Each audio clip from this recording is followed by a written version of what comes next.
ಎಲ್ರಿಗೂ ನಮಸ್ತೆ, welcome back to my YouTube channel. ನೋಡಿ, ಅರವಿಂದ್ ಕೆಪಿ ಹಾಗೆ ದಿವ್ಯಾ ಉರುಡುಗ ಕಳೆದ ಬಿಗ್ ಬಾಸ್ ಸೀಸನ್ನ ಕಂಟೆಸ್ಟೆಂಟಾಗಿ ಕೂಡ ಆಗಿದ್ದರು. ಇವರ ಜೋಡಿ ಕೂಡ ಎಲ್ಲರಿಗೂ ಕೂಡ ಇಷ್ಟ ಆಗಿತ್ತು. ಸೊ ಇದೇ ಒಂದು ನಿಟ್ಟಿನಲ್ಲಿ ಇವರು ಜೊತೆಯಾಗಿ ಓಡಾಡ್ತಿರೋದು ಆಗಿರ್ಬೋದು, ರೀಲ್ಸಲ್ಲಾಗಿರ್ಬೋದು. ಸೊ ತುಂಬಾ ಕ್ರೇಜ್ ಕೂಡ ಕ್ರಿಯೇಟ್ ಆಗ್ತಿದೆ. ಇದರ ಮಧ್ಯೆ ಮದುವೆ ಯಾವಾಗ ಅಂಥೇಳಿ ಹಲವಾರು ಪ್ರಶ್ನೆಗಳು ಇವರಿಗೆ ಫ್ಯಾನ್ಸ್ಗಳಾಗಿರ್ಬೋದು, ಹಾಗೆಯೇ ಮೀಡಿಯಾಗಳು ಕೂಡ ಕೇಳ್ತಾ ಇದ್ದಾರೆ. ಸೊ ಬನ್ನಿ ಆಗಿದ್ರೆ ಇವರು ಏನು ಹೇಳಿದ್ದಾರೆ ಗೊತ್ತಾ? ಸೊ ಮದುವೆ ಬಗ್ಗೆ ಅರವಿಂದ್ ಹಾಗೆಯೇ ದಿವ್ಯಾ ಉರುಡುಗ ಅವರು ಮದುವೆ ಯಾವಾಗ ಎಂದು ಕೇಳಿದಾಗ ಅವರು ಸ್ಪಷ್ಟ ದಿನಾಂಕ ಹೇಳದೆ ಹಾಸ್ಯಮಯವಾಗಿ ಮತ್ತು ಸಮಾಧಾನಕರವಾಗಿ ಉತ್ತರಿಸಿದರು.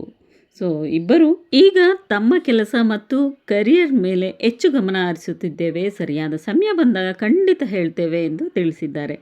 ಸೊ ತಡ ಮಾಡದೆ ಕುಟುಂಬದ ಆಶೀರ್ವಾದ ಮತ್ತು ಸೂಕ್ತ ಸಮಯ ನೋಡಿ ನಿರ್ಧಾರ ಮಾಡುತ್ತೇವೆ ಎಂಬ ಅರ್ಥದಲ್ಲೂ ಕೂಡ ಉತ್ತರ ನೀಡಿದ್ದಾರೆ. ಅಂದರೆ ಮದುವೆ ಬಗ್ಗೆ ತೀರ್ಮಾನ ಇದೆ, ಆದರೆ ದಿನಾಂಕ ಇನ್ನೂ ಫಿಕ್ಸ್ ಆಗಿಲ್ಲ ಎಂಬ ಸಂದೇಶವನ್ನು ಕೂಡ ನೀಡಿದ್ದಾರೆ. ಇಬ್ಬರು ಕೂಡ ಈಗ ತಮ್ಮ ಕೆಲಸಗಳು, ಶೂಟಿಂಗ್ಗಳು ಮತ್ತು ಕೆರಿಯರ್ ಮೇಲೆ ಹೆಚ್ಚು ಗಮನ ಕೊಡುತ್ತಿದ್ದೇವೆ ಎಂದರು. ಜೀವನದಲ್ಲಿ ದೊಡ್ಡ ನಿರ್ಧಾರ ತೆಗೆದುಕೊಳ್ಳುವ ಮುನ್ನ ಕುಟುಂಬದ ಆಶೀರ್ವಾದ, ಸರಿಯಾದ ಸಮಯ ಮತ್ತು ಎಲ್ಲರ ಪರಿಸ್ಥಿತಿಯು ಒಳ್ಳೆಯದಾಗಿರಬೇಕು ಎಂದು ಹೇಳಿದ್ದಾರೆ.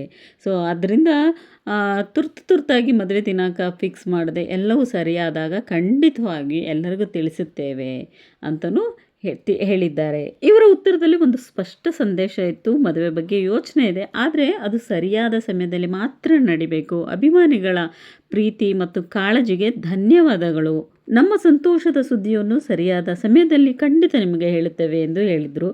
ಸೊ ಒಟ್ಟಿನಲ್ಲಿ ಇವರಿಬ್ಬರಿಗೂ ಮದುವೆ ವಿಷಯ ಗೌರವದಿಂದ ಮತ್ತು ಜವಾಬ್ದಾರಿಯಿಂದ ನೋಡ್ತಿದ್ದಾರೆ. ಈಗ ಕೆರಿಯರ್ ಮುಖ್ಯ, ನಂತರ ಸರಿಯಾದ ಸಮಯ ಬಂದಾಗ ಮದುವೆ ನಡೀತೇವೆ ಸೊ ಎಂಬ ಅರ್ಥದಲ್ಲೂ ಕೂಡ ಇವರಿಬ್ಬರು ತಿಳಿಸಿದ್ದಾರೆ. ಸೊ ಏನೇ ಆಗಲಿ ಮದುವೆ ಅನ್ನೋ ವಿಷಯ ಬಂದಾಗ ಇವರು ತುಂಬ ಲೇಟ್ ಮಾಡಿದರು ಅಂತಲೇ ಹೇಳ್ಬೋದು. ಸೊ ಅಭಿಮಾನಿಗಳ ಅಭಿಪ್ರಾಯನೂ ಕೂಡ ಇದಾಗಿತ್ತು. ಯಾವಾಗ ಮದುವೆ ಆಗ್ತಾರೋ ಏನೋ ಅನ್ನೋದು ಕೂಡ ಚರ್ಚೆಯ ಒಂದು ವಿಷಯ ಅಂತಲೇ ಹೇಳ್ಬೋದು. ಸೊ ಈ ವಿಡಿಯೋ ನಿಮಗೆ ಇಷ್ಟ ಆಗಿದರೆ ದಯವಿಟ್ಟು ಲೈಕ್ ಮಾಡಿ, ಶೇರ್ ಮಾಡಿ. ನೆಕ್ಸ್ಟ್ ಲಾಗಲ್ಲಿ ಮತ್ತೊಂದಷ್ಟು ಇನ್ಫಾರ್ಮೇಷನ್ ವಿಡಿಯೋ ಒಂದಿಗೆ ಮತ್ತೆ ಖಂಡಿತ ಸಿಗ್ತೀನಿ. ಟೇಕ್ ಕೇರ್, ಎಲ್ರಿಗೂ ಲವ್ ಯು.